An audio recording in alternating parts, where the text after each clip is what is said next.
Nagagalit na daw, naiinis na. Di umano si Bongbong Marcos dahil sa kabagalan at kapalpakang nangyayari ngayon.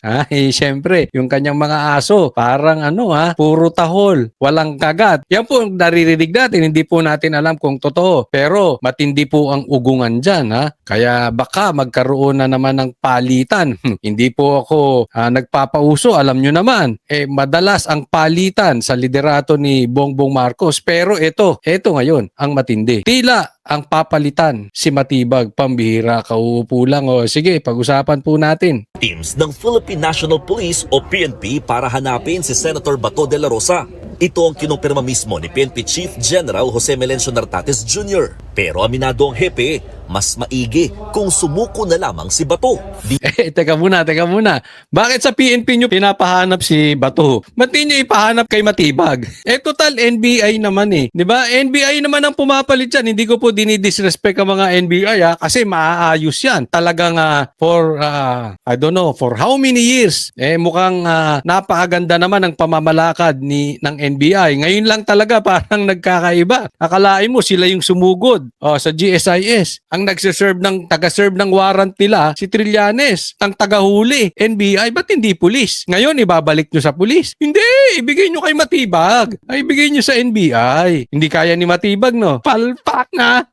Si Torre, kahit ayoko nung ginawa niyang kidnapping, at least, di ba? Kahit illegal, di ba? Ito si Matibag, wala. Kita mo ngayon, pulis na. Mas maigi kung sumuko na lamang si Bato. Di hamak na makatitipid daw ang PNP sa pondong kakailanganin para sa manhunt operations. Bagay na alam naman daw ni De La Rosa na naging PNP chief din noon. Imagine yung paggastos natin, utilize the resources in the conduct of manhunt. Alam mo, sir, ito lang masasabi ko. Kasi sabi ni sir, makakatipid tayo. Kung susuko na lang si Bato dahil gagastusan din yan for manhunt kay Bato. Ako may suggestion, sir. Kasi okay yung sinasabi mo, makakatipid tayo. Pero thinking ng mahirap na tao yan.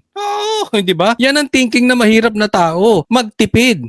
Ang mayaman, yung pinag-uusapan, malaking pera. Paano kikita?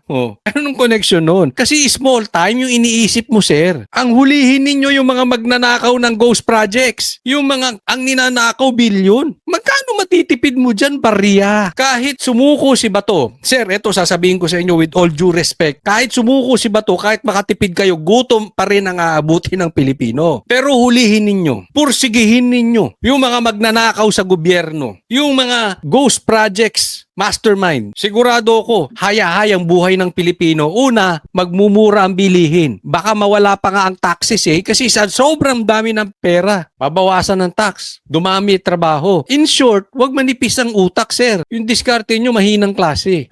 Hindi ko sinasabing mahina siya, pero ang punto po natin dito, maling pag-iisip para makatipid ang gobyerno. In the implementation of warrant of arrest and other police operation to implement that, it involves a lot of resources. Bagamat wala pa namang natatanggap. Alam mo, ako sir suggestion ko sa inyo. Total, sinabi ni Matibag na yung GSIS ay sa kanila pinababantayan. Di ba? Sa kanila pinagwardya yung paintings, pati yung kandado sa kanila pinatira, sa kanila pinabantay. Di ba? Dahil busy raw kayo PNP.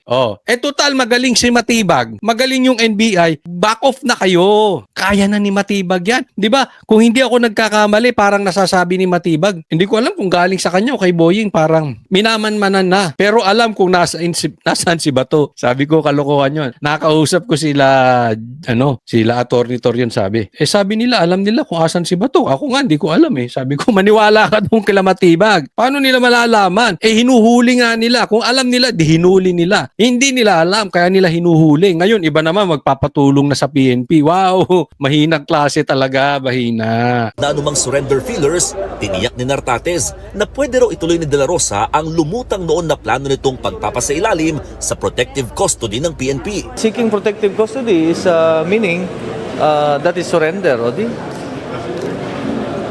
Kung by all peaceful means he will surrender, yield himself, di mas maganda. Okay? Para mag-concentrate tayo sa iba pang wanted person. Pinangungunahan ng CI Si Sir Kalokopa, mag-concentrate sa wanted.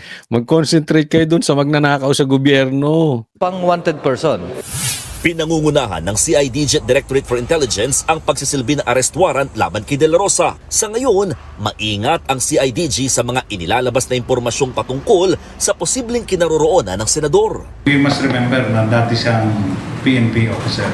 So I'm sure minutes or even now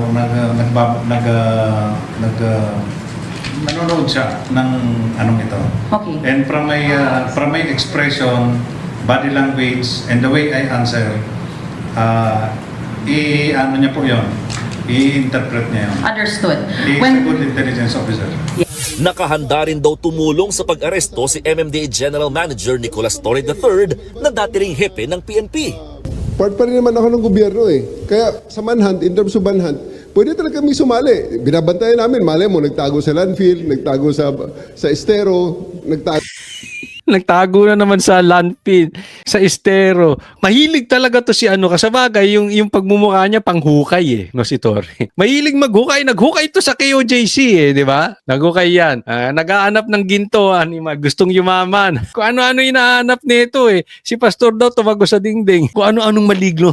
Ewan ko kung nahawa na siya, kaya niya nakakamukha yung mga maligno eh. Pero eto, seriously ha, that is an insult to Matibag. Kasi, okay, normal, tutulong yung iba. Ang na-assign manghuli kay Bato doon sa Senado, si Matibag. Pero dahil sablay siya, dahil palpak siya, so kailangan tumulong na PNP. Ngayon, si Torre naman. Ay, yan po ay insulto yan. Kaya ang sabi-sabi, posible, hindi natin alam kung ito ay totoo, pero yan po ang sabi, ugong-ugong dyan sa loob, baka tatanggalin to si Matibag. Baka magaya ito kay Torre na saglit lang nilagay tapos pinalitan ulit. Hindi po tayo nagpapauso niyan ha. Alam naman natin, ugali ni Bongbong Marcos yan. Pero dito sa, kung tutulong etong si Torre, ibig sabihin may go signal ni Bongbong Marcos yan. And that is an insult to Matibag dahil nga si Torre, nakidnap niya PRRD. Si Matibag hindi inatasan siyang kidnapin. Si Bato hindi niya makidnap. Di ba?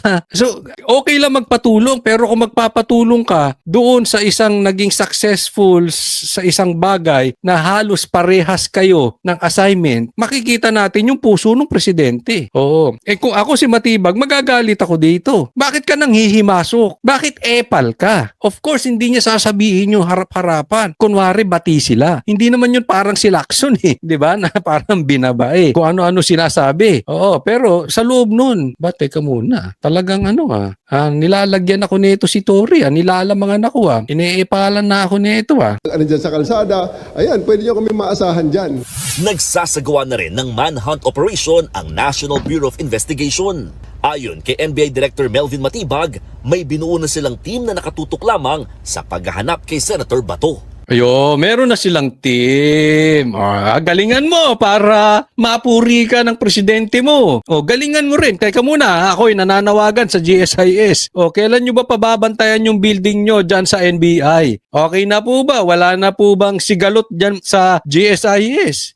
Nang sa ganun ay matimbrihan. Matimbrihan nyo ng maaga ang NBI at hindi na magkaroon ng communication. Dahil sinasabi lang nitong si Matibag, may communication kaya nagkagulo-gulo. Para malaman natin, tawag na natin sa GSIS. Oy, susugod ang NBI para bantayan yung paintings. Susugod ang NBI para bantayan yung parking. Oy, susugod ang NBI para bantayan yung pinto. Oy, susugod ang NBI para bantayan yung kantin. Hindi ko pa alam kung anong kailangan pang bantayan sa GSIS. Pero sana magpasabi sila ng maaga para walang miscommunication. Sino pa? May mga ahensya dyan ng gobyerno na may mga building. Baka pwede nyo tawagin ng NBI. Pa-schedule nyo na. There's no reading between the lines. Simple lang, we'll enforce the warrant. Pag nakita namin siya, arestoin namin siya. Ngayon, diretsahan na. Dati tinatagay niya, wala kami. Wala kami sa GSIS. Wala kami sa Senado, pero andun pala sila. Ngayon, hindi namin huhulihin si Bato. Ngayon, diretsahan na. Ganyan pag pumapalpak ang tao eh. Sablay to, sablay. Pero hinahanap namin siya ngayon. The warrant is valid. It can be enforced. Base raw sa record ng Bureau of Immigration, hindi pa rin nakakalabas ng bansa ang senador. Pero hindi nagpapakampante si Matibag dahil napakaraming exit at entry points ng bansa. Iginit naman ni Matibag na hindi raw maaaring magsilbi ng warrant of arrest ang isang legal counsel sa kanilang kliyente. Hindi ko alam kung saan nanggaling yung idea na ibigay mo sa abogado at siya magsiserve. Una ng tinablayan ng Teka muna. Alam nyo kung anong issue nito? Kasi, itong mainstream media na parang nagme-menopause, hindi ko alam kung nagme-menopause o hina-high blood nung ini-interview si Jimmy Bondoc. Sabi niya, eto yan, matibag para alam mo yung konteksto. Kasi hindi ka, pinapanood mo lang yung kung ano-ano. Eto konteksto niyan. Sabi, paglalabas ang warrant of arrest ng Pilipinas, doon, puposibleng sumuko si Bato. Basta Pilipinas. Ang tanong naman nito media na parang inaatake sa puso, paano nga isa-serve? Wala na, tumakas na si Bato. Kaya sinabi ni Jimmy Bondoc, sabi niya, ni Attorney Jimmy Bondoc, sabi niya, kung si Trillanes nga, pwede mag-serve ng warrant. Kami pa kaya? Ikaw naman, para ka hindi abogado, pwede mo naman, wala, nawawala yung, si Bato, di, i-serve mo sa abogado. Di ba ganun naman talaga? Kung pinagkatiwalaan nyo nga si Trillanes, hindi nyo mapagkatiwalaan yung mismong abogado, ano ba yan? Sheriff si Trillanes? O siya na ang presidente? Ako minsan, duda na ako kay Trillanes, Astang presidente. Pakanaan niya yung ICC na yan. Sir, pero alam naman natin lahat, hindi valid ang warrant. Oo, antayin nyo lang. Antayin nyo lang ang sagot ng Korte Suprema dyan. Baka ginagapang na. Hindi ko alam. But anyway, antayin natin. Let us give them the benefit of the doubt. Kasi, paano magiging valid? Magpapahuli kayo na magpapahuli tapos bigla nyo dadalin sa dahig nang hindi dumaan sa korte natin? Anong tawag dun? Di kidnapping. Ikaw naman, sir. Sa bagay, hindi mo kinaya si Bato. Baka maliliit na tao kaya mo, pero yung mga ganong pulis, baka hindi mo kinaya. Kung saan nanggaling yung idea na ibigay mo sa abogado at siya magsiserve. Una ng tinablayan ng abogado ni Senator Bato na si Attorney Jimmy Bondoc. Sa panayam kay News 5 anchor Cheryl Cosim sa One Balita Pilipinas, iginiit din ni Bondoc na hindi pa dapat arestuhin ng senador lalo't nakatakda pa silang maghain ng motion for reconsideration. Yung sinasabi nila ngayon na opinion nila, that is not yet controlling. They cannot unilaterally declare the arrest warrant enforceable without it going through the proper scrutiny of the courts. Hindi rin daw katanggap-tanggap na tinatawag na pugante ang senador. Paano po magiging fugitive kung walang kaso? Therefore, pagdating po sa harboring or aiding, abetting, obstruction of justice, paano po malalabag din yon kung wala ngang nilalabag pa yung principal?